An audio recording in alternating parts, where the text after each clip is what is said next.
கர்த்தருடைய நாமத்திற்கு ஸ்தோத்திரம்.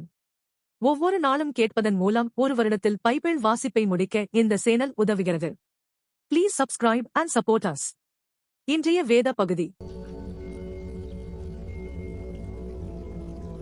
லேவியராகமம் அதிகாரம் 9. 8ஆம் நாளிலே மோசே ஆரோனையும் அவன் குமாரரையும் இஸ்ரவேலின் மூப்பரையும் அழைத்து ஆரோனை நோக்கி, நீ பாவ நிவாரண பலியாக பழுதற்ற ஒரு கன்று குட்டியையும் சர்வாங்க தகன பலியாக பழுதற்ற ஒரு ஆட்டுக்கடாவையும் தெரிந்து கொண்டு கர்த்தருடைய சந்நிதியில் பலியிடக் கடவாய். மேலும் இஸ்ரவேல் புத்திரரை நோக்கி, கர்த்தருடைய சந்நிதியில் பலியிடும்படிக்கு நீங்கள் பாவ நிவாரண பலியாக பழுதற்ற ஒரு வெள்ளாட்டு கடாவையும் சர்வாங்க தகன பலியாக ஒரு வயதான பழுதற்ற ஒரு கன்று குட்டியையும் ஒரு ஆட்டுக்குட்டியையும் சமாதான பலிகளாக ஒரு காளையையும் ஒரு ஆட்டுக்கடாவையும் எண்ணெயிலே பிசைந்த போஜன பலியையும் கொண்டு வாருங்கள். இன்று கர்த்தர் உங்களுக்கு தரிசனமாவார் என்று சொல் என்றான். மோசே கட்டளையிட்டவைகளை அவர்கள் ஆசரிப்பு கூடாரத்துக்கு முன்பாக கொண்டு வந்தார்கள். சபையார் எல்லாரும் சேர்ந்து கர்த்தருடைய சந்நிதியில் நின்றார்கள். அப்பொழுது மோசே, கர்த்தர் கட்டளையிட்ட இந்த காரியத்தை செய்யுங்கள், கர்த்தருடைய மகிமை உங்களுக்கு காணப்படும் என்றான். மோசே ஆரோனை நோக்கி, நீ பலிபீட தண்டையில் சேர்ந்து கர்த்தர் கட்டளையிட்டபடியே உன் பாவ நிவாரண பலியையும் உன் சர்வாங்க தகன பலியையும் செலுத்தி உனக்காகவும் ஜனங்களுக்காகவும் பாவ நிவர்த்தி செய்து ஜனங்களுடைய பலியையும் செலுத்தி அவர்களுக்காகவும் பாவ நிவர்த்தி செய் என்றான். அப்பொழுது ஆரோன் பலிபீட தண்டையில் சேர்ந்து தன் பாவ நிவாரண பலியாகிய கன்றுக்குட்டியை கொன்றான். ஆரோனின் குமாரர் அதன் இரத்தத்தை அவனிடத்தில் கொண்டு வந்தார்கள். அவன் தன் விரலை அந்த இரத்தத்தில் தோய்த்து பலிபீடத்தின் கொம்புகளின் மேல் பூசி மற்ற இரத்தத்தை பலிபீடத்தின் அடியிலே ஊற்றி பாவ நிவாரண பலியின் கொழுப்பையும் குண்டி காய்களையும் கல்லீரலில் எடுத்த ஜவ்வையும் கர்த்தர் மோசேக்கு கட்டளையிட்டபடியே பலிபீடத்தின் மேல் தகனித்து மாம்சத்தையும் தோலையும் பாளையத்துக்கு புறம்பே அக்கினியிலே சுட்டெரித்தான். பின்பு சர்வாங்க தகன பலியையும் கொன்றான். ஆரோனின் குமாரர் அதன் இரத்தத்தை அவனிடத்தில் கொண்டு வந்தார்கள். அதை அவன் பலிபீடத்தின் மேல் சுற்றிலும் தெளித்தான். சர்வாங்க தகன பலியின் துண்டங்களையும் தலையையும் அவனிடத்தில் கொண்டு வந்தார்கள். அவன் அவைகளை பலிபீடத்தின் மேல் தகனித்து குடல்களையும் தொடைகளையும் கழுவி பலிபீடத்தின் மேல் இருந்த சர்வாங்க தகன பலியின் மேல் தகனித்தான். பின்பு அவன் ஜனங்களின் பலியை கொண்டு வந்து ஜனங்களின் பாவ நிவர்த்திக்குரிய வெள்ளாட்டு கடாவை கொன்று முந்தினதை பலியிட்டது போல அதை பாவ நிவாரண பலியாக்கி சர்வாங்க தகன பலியையும் கொண்டு வந்து நியமத்தின்படி அதை பலியிட்டு போஜன பலியையும் கொண்டு வந்து அதில் கை நிறைய எடுத்து அதை காலையில் செலுத்தும் சர்வாங்க தகன பலியுடனே பலிபீடத்தின் மேல் தகனித்தான். பின்பு ஜனங்களின் சமாதான பலிகளாகிய காளையையும் ஆட்டுக்கடாவையும் கொன்றான். ஆரோனின் குமாரர் அதன் இரத்தத்தை அவனிடத்தில் கொண்டு வந்தார்கள். அவன் அதை பலிபீடத்தின் மேல் சுற்றிலும் தெளித்து காளையிலும் ஆட்டுக்கடாவிலும் எடுத்த கொழுப்பையும் வாலையும் குடல்களை மூடிய ஜவ்வையும் குண்டி காய்களையும் கல்லீரலின் மேல் இருந்த ஜவ்வையும் கொண்டு வந்து கொழுப்பை மார்க்கண்டங்களின் மேல் வைத்தார்கள்.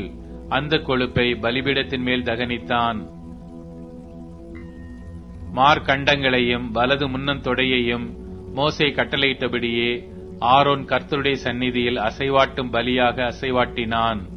பின்பு ஆரோன் ஜனங்களுக்கு நேராக தன் கைகளை உயர்த்தி அவர்களை ஆசீர்வதித்து தான் பாவ நிவாரண பலியையும் சர்வாங்க தகன பலியையும் சமாதான பலிகளையும் செலுத்தின இடத்திலிருந்து இறங்கினான். பின்பு மோசேயும் ஆரோனும் ஆசரிப்பு கூடாரத்துக்குள் பிரவேசித்து வெளியே வந்து ஜனங்களை ஆசீர்வதித்தார்கள். அப்பொழுது கர்த்தருடைய மகிமை சகல ஜனங்களுக்கும் காணப்பட்டது. அன்றியும் கர்த்தருடைய சந்நிதியிலிருந்து அக்கினி புறப்பட்டு பலிபீடத்தின் மேல் இருந்த சர்வாங்க தகன பலியையும் கொழுப்பையும் எரித்து விட்டது. ஜனங்கள் எல்லாரும் அதை கண்டபோது ஆரவாரித்து முகங்குப்புற விழுந்தார்கள்.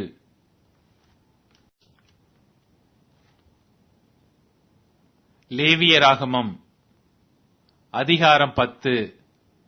பின்பு ஆரோனின் குமாரராகிய நாதாபும் அபியூவும் தன் தன் தூப கலசத்தை எடுத்து அவைகளில் அக்கினியையும் அதன்மேல் தூப வர்க்கத்தையும் போட்டு கர்த்தர் தங்களுக்கு கட்டளையிடாத அந்நிய அக்கினியை அவருடைய சந்நிதியில் கொண்டு வந்தார்கள்.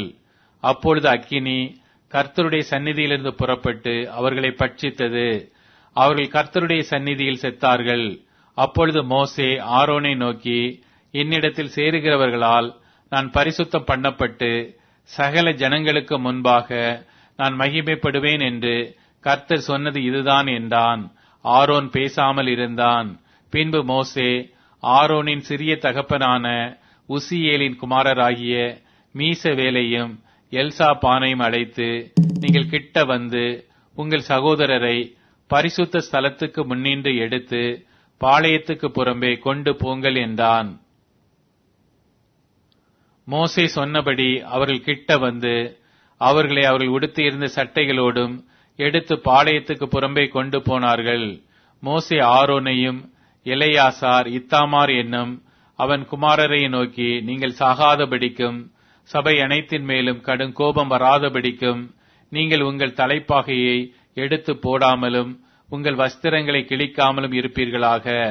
உங்கள் சகோதரராகிய இஸ்ரவேல் குடும்பத்தார் யாவரும் கர்த்தர் கொளுத்தின இந்த அக்கினிக்காக புலம்புவார்களாக. நீங்கள் சாகாதபடிக்கு ஆசரிப்பு கூடார வாசலிலிருந்து புறப்படாதிருங்கள். கர்த்தருடைய அபிஷேக தைலம் உங்கள் மேல் இருக்கிறதே என்றான். அவர்கள் மோசேயினுடைய வார்த்தையின்படியே செய்தார்கள். கர்த்தர் ஆரோனை நோக்கி, நீயும் உன்னோடே கூட உன் குமாரரும் சாகாதிருக்க வேண்டுமானால் ஆசரிப்பு கூடாரத்துக்குள் பிரவேசிக்கிற போது திராட்சை ரசத்தையும் மதுவையும் குடிக்க வேண்டாம். பரிசுத்தம் உள்ளதற்கும் பரிசுத்தம் இல்லாததற்கும் தீட்டுள்ளதற்கும் தீட்டு இல்லாததற்கும் வித்தியாசம் பண்ணும்படிக்கும் கர்த்தர் மோசேயை கொண்டு இஸ்ரவேல் புத்திரருக்கு சொன்ன சகல பிரமாணங்களையும் அவர்களுக்கு போதிக்கும்படிக்கும் இது உங்கள் தலைமுறை தோறும் நித்திய கட்டளையாயிருக்கும் என்றார். மோசே ஆரோனையும் மீதியாயிருந்த அவன் குமாரராகிய எலெயாசாரையும் இத்தாமாரை நோக்கி, நீங்கள் கர்த்தருடைய தகன பலிகளில் மீதியான போஜன பலியை எடுத்து பலிபீட தண்டையிலே புளிப்பில்லாததாக புசியுங்கள். அது மகா பரிசுத்தமானது. அதை பரிசுத்த ஸ்தலத்திலே புசியுங்கள். அது கர்த்தருடைய தகன பலிகளில் உனக்கும் உன் குமாரருக்கும் ஏற்படுத்தப்பட்டதாயிருக்கிறது. இப்படி கட்டளை பெற்றிருக்கிறேன். அசைவாட்டு மார்க்கண்டத்தையும் ஏறெடுத்து படைக்க முன்னன் தொடையையும் நீயும் உன்னோடே கூட உன் குமாரரும் குமாரத்திகளும் சுத்தமான ஸ்தலத்திலே புசிப்பீர்களாக.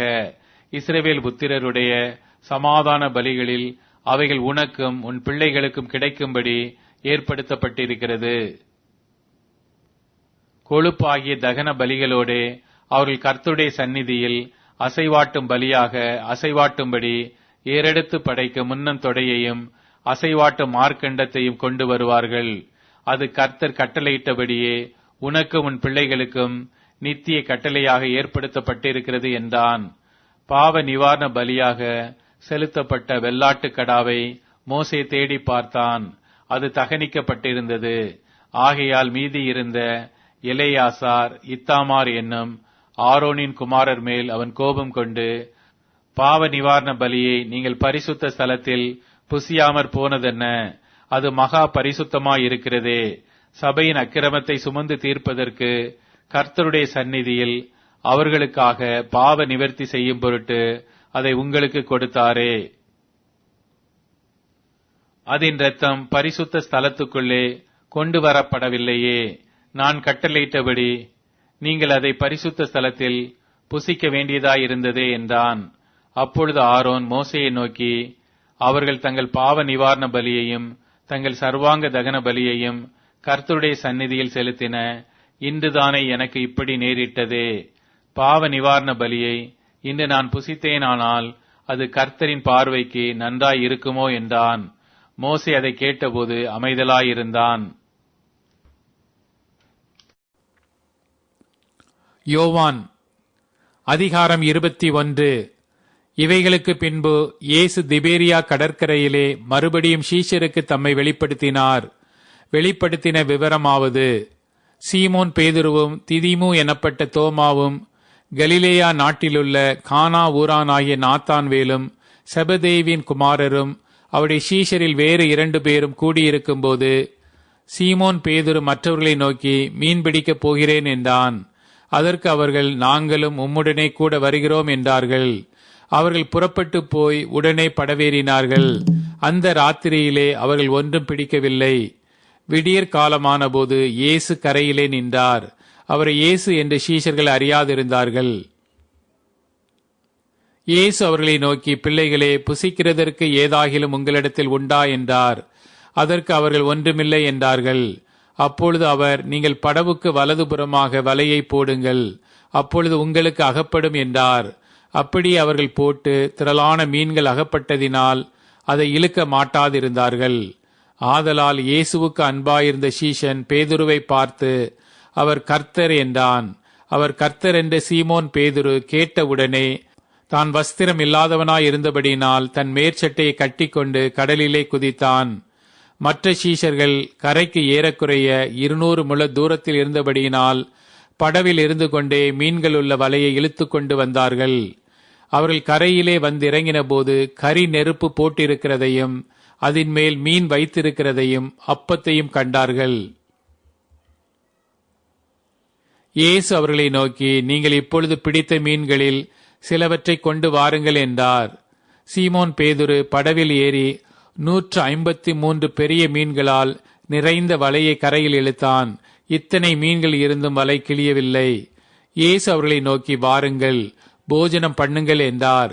அவரை கர்த்தர் என்று சீஷர்கள் அறிந்தபடியால் அவர்களில் ஒருவனும் நீர் யார் என்று கேட்க துணியவில்லை. அப்பொழுது இயேசு வந்து அப்பத்தையும் மீனையும் எடுத்து அவர்களுக்கு கொடுத்தார். இயேசு மரித்தோரிலிருந்து எழுந்த பின்பு தம்முடைய சீஷருக்கு அருளின தரிசனங்களில் இது 3வது தரிசனம்.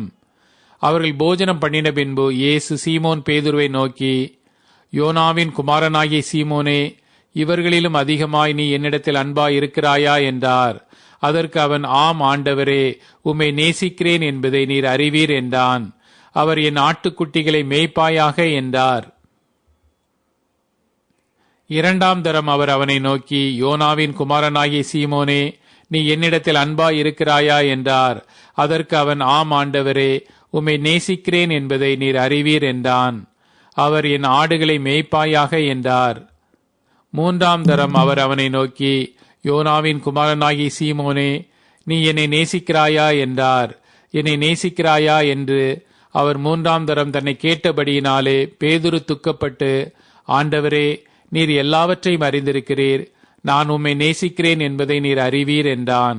இயேசு, என் ஆடுகளை மேய்ப்பாயாக என்றார். நீ இள வயதுள்ளவனாயிருந்தபோது உன்னை நீயே அறை கட்டி கொண்டு உனக்கு இஷ்டமான இடங்களிலே நடந்து திரிந்தாய். நீ முதிர் வயதுள்ளவனாகும்போது உன் கைகளை நீட்டுவாய். வேறொருவன் உன் அறையை கட்டி உனக்கு இஷ்டமில்லாத இடத்துக்கு உன்னை கொண்டு போவான் என்று மெய்யாகவே மெய்யாகவே உனக்கு சொல்லுகிறேன் என்றார். இன்ன விதமான மரணத்தினாலே அவன் தேவனை மகிமைப்படுத்தப் போகிறான் என்பதை குறிக்கும்படியாக இப்படி சொன்னார். அவர் இதை சொல்லிய பின்பு அவனை நோக்கி, என்னை பின்பற்றி வா என்றார். பேதுரு திரும்பி பார்த்து இயேசுவுக்கு அன்பாயிருந்தவனும் போஜனம் பண்ணுகையில் அவர் மார்பிலே சாய்ந்து, ஆண்டவரே, உம்மை காட்டிக் கொடுக்கிறவன் யார் என்று கேட்டவனுமாகிய சீஷன் பின்னே வருகிறதைக் கண்டான். அவனைக் கண்டு பேதுரு இயேசுவை நோக்கி, ஆண்டவரே, இவன் காரியம் என்ன என்றான். அதற்கு இயேசு, நான் வருமளவும் இவன் இருக்க எனக்கு சித்தமானால் உனக்கென்ன, நீ என்னை பின்பற்றி வா என்றார். ஆகையால் அந்த சீஷன் மரிப்பதில்லை என்கிற பேச்சு சகோதரருக்குள்ளே பரம்பிற்று. ஆனாலும் அவன் மரிப்பதில்லை என்று இயேசு சொல்லாமல், நான் வருமளவும் இவன் இருக்க எனக்கு சித்தமானால் உனக்கென்னவென்று சொன்னார். அந்த சீஷனே இவைகளை குறித்து சாட்சி கொடுத்து இவைகளை எழுதினவன். அவனுடைய சாட்சி மெய்யென்று அறிந்திருக்கிறோம். இயேசு செய்த வேறு அநேக காரியங்களும் உண்டு. அவைகளை ஒவ்வொன்றாக எழுதினால் எழுதப்படும் புஸ்தகங்கள் உலகம் கொள்ளாதென்று எண்ணுகிறேன். ஆமேன். சங்கீதம் அதிகாரம் 50. வல்லமையுள்ள தேவனாகிய கர்த்தர் வசனித்து சூரியன் உதிக்கு திசை தொடங்கி அது அஸ்தமிக்கும் திசை வரைக்கும் உள்ள பூமியை கூப்பிடுகிறார். பூரண வடிவுள்ள சீயோனிலிருந்து தேவன் பிரகாசிக்கிறார். நம்முடைய தேவன் வருவார், மௌனமாயிரார். அவருக்கு முன் அக்கினி பட்சிக்கும், அவரை சுற்றிலும் மகா புசல் கொந்தளிப்பாயிருக்கும். அவர் தம்முடைய ஜனத்தை நியாயம் தீர்க்க உயர இருக்கும் வானங்களையும் பூமியையும் கூப்பிடுவார். பலியினாலே என்னோட உடன்படிக்கை பண்ணின என்னுடைய பரிசுத்தவான்களை என்னிடத்தில் கூட்டுங்கள் என்பார். வானங்கள் அவருடைய நீதியை அறிவிக்கும். தேவனே நியாயாதிபதி. சேலா. என் ஜனமே கேள், நான் பேசுவேன். இஸ்ரவேலே, உனக்கு விரோதமாய் சாட்சியிடுவேன். நானே தேவன், உன் தேவனாயிருக்கிறேன். உன் பலிகளின் நிமித்தம் உன்னை கடிந்து கொள்ளேன். உன் தகன பலிகள் எப்போதும் எனக்கு முன்பாக இருக்கிறது. உன் வீட்டிலிருந்து காளைகளையும் உன் தொழுவங்களிலிருந்து ஆட்டுக்கடாக்களையும் நான் வாங்கிக் கொள்வதில்லை. சகல காட்டு ஜீவன்களும் பர்வதங்களில் ஆயிரம் ஆயிரமாய் திரிகிற மிருகங்களும் என்னுடையவைகள். மலைகளிலுள்ள பறவைகளை எல்லாம் அறிவேன். வெளியில் மாடுகிறவைகள் எல்லாம் என்னுடையவைகள். நான் பசியாயிருந்தால் உனக்கு சொல்லேன். பூமியும் அது நிறைவும் என்னுடையவைகளே. நாம் எருதுகளின் மாம்சம் புசித்து ஆட்டுக்கடாக்களின் இரத்தம் குடிப்பேனோ? நீ தேவனுக்கு ஸ்தோத்திர பலியிட்டு உன்னதமானவருக்கு உன் பொருத்தனைகளை செலுத்தி ஆபத்து காலத்தில் என்னை நோக்கி கூப்பிடு, நான் உன்னை விடுவிப்பேன், நீ என்னை மகிமைப்படுத்துவாய். தேவன் துன்மார்க்கனை நோக்கி, நீ என் பிரமாணங்களை எடுத்துரைக்கவும் என் உடன்படிக்கையை உன் வாயினால் சொல்லவும் உனக்கு என்ன நியாயம் உண்டு? சிட்சையை நீ பகைத்து என் வார்த்தைகளை உனக்கு பின்னாக எரிந்து போடுகிறாய். நீ திருடனை காணும்போது அவனோடு ஒருமித்து போகிறாய். விபச்சாரரோடு உனக்கு பங்குண்டு. உன் வாயை பொல்லாப்புக்கு திறக்கிறாய். உன் நாவு சற்பனையை பிணைக்கிறது. நீ உட்கார்ந்து உன் சகோதரனுக்கு விரோதமாய் பேசி உன் தாயின் மகனுக்கு அவதூறு உண்டாக்குகிறாய். இவைகளை நீ செய்யும்போது நான் மௌனமாயிருந்தேன். உன்னை போல் நானும் இருப்பேன் என்று நினைவு கொண்டாய். ஆனாலும் நான் உன்னை கடிந்து கொண்டு அவைகளை உன் கண்களுக்கு முன்பாக ஒவ்வொன்றாக நிறுத்துவேன். தேவனை மறக்கிறவர்களே, இதை சிந்தித்துக் கொள்ளுங்கள். இல்லாவிட்டால் நான் உங்களை பீறி போடுவேன். ஒருவரும் உங்களை விடுவிப்பதில்லை. ஸ்தோத்திர பலியிடுகிறவன் என்னை மகிமைப்படுத்துகிறான். தன் வழியை செவ்வைப்படுத்துகிறவனுக்கு தேவனுடைய ரட்சிப்பை வெளிப்படுத்துவேன் என்று சொல்லுகிறார்.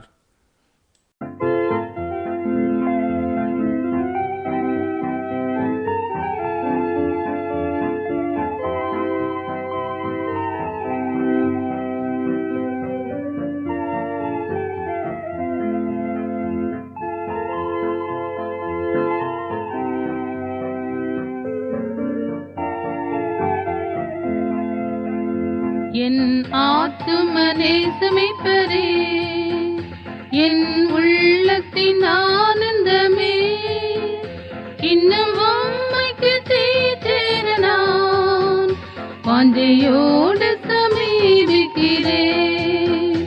இன்னும் உம்மைக்கு சேர நான் வாஞ்சையோடு சமீபிக்கிறேன். பேசும் ஜெபம் செய்யும் போது ஆண்டவா பிரியமானதை இப்போ காட்டும் செய்ய ஆயத்தம். ஆண்டவா பிரியமானதை இப்போ காட்டும் செய்ய ஆயத்தம். மெய் மீட்பரை கீழ்ப்படிவோ, ஆத்துமத்தை தேற்றும் இடம் அடியேனும் பெற அருள்வே. அப்பனே விண்ணப்பம் கேட்டிடும், அடியேனும் பெற அருள்வே. அப்பனே விண்ணப்பம் கேட்டிடும். பேசும் பேசும் ஜெபம் செய்யும் போது ஆண்டவா பிரியமானதை இப்போ காட்டும் செய்ய ஆயத்தம். ஆண்டவா பிரியமானதை இப்போ காட்டும் செய்ய ஆயத்தம். பாவிகட்கு உமது அன்பை என்னடையா காட்டச் செய்யும். கல்வாரி ஆவியால் என் உள்ளத்தை போரில் வெல்ல அபிஷேகியும். கல்வாரி ஆவியால் என் உள்ளத்தை போரில் வெல்ல அபிஷேகியும்.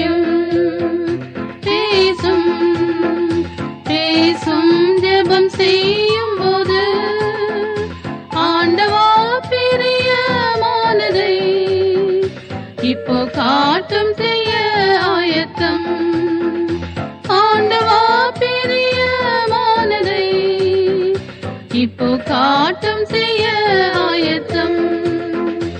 என் ஜீவிய நாட்கள் எல்லாம் நீ சென்ற பாதையில் செல்வேன். ஆசித்து தாரினதெல்லாம் மீட்பரே வல்லமை தந்திடும். ஆசித்து தாரினதெல்லாம் மீட்பரே வல்லமை தந்திடும். பேசும் பேசும் ஜெபம் செய்யும் போது ஆண்டவா பிரியமானதை இப்போ காட்டும் செய்ய ஆயத்தம். ஆண்டவா பிரியமானதை இப்போ காட்டும் செய்ய ஆயத்தம். இப்போது டியூன் ஸ்பாட்டிஃபை, அமேசான் மியூசிக் மற்றும் யூடியூப் மியூசிக் ஆகியவற்றில் நமது பைபிள் 365 சேனல் கிடைக்கிறது. ஃபாலோ பண்ணுங்க.